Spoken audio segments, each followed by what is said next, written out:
জীবনের রঙিন স্বপ্নগুলোর মাঝে নিজেকে জড়াতে গিয়ে কখনো বুঝিনি তোমাকে মা।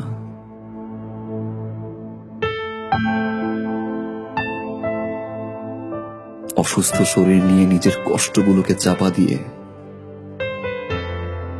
আমার পছন্দের খাবারগুলো রান্না করতে মা, কিন্তু কোনোদিন বুঝতে পারিনি তোমার কষ্টগুলো।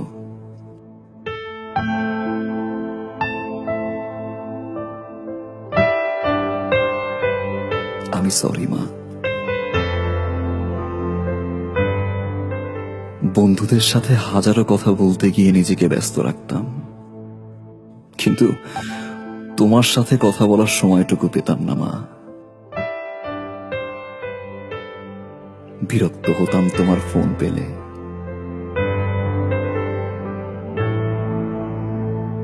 আমি সরি মা। ক্ষণিকের ভালোবাসার পিছে ছুটে তার পছন্দের খাবারগুলো দিয়ে তাকে সারপ্রাইজ দিতে ব্যস্ত থাকতাম। ভুলে যেতাম তুমি কি খাচ্ছ,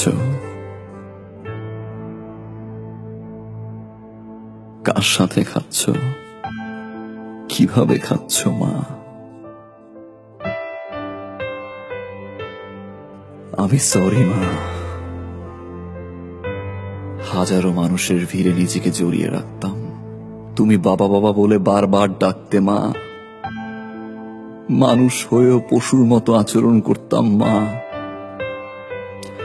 তোমার যত্নগুলো অসহ্য লাগতো।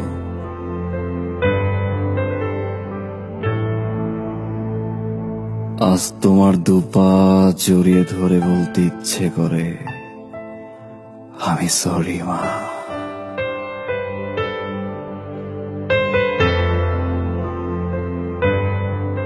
জানো মা, আজ 3 বেলা না খেয়ে থাকলেও কেউ ফোন করে বলে না যে বাবা বাসায় আয় খাবি।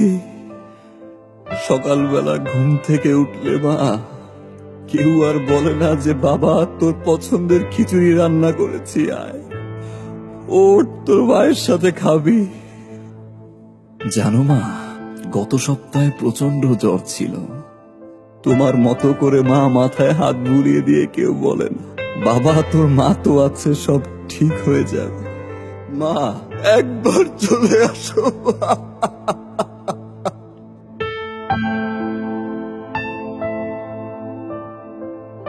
মা,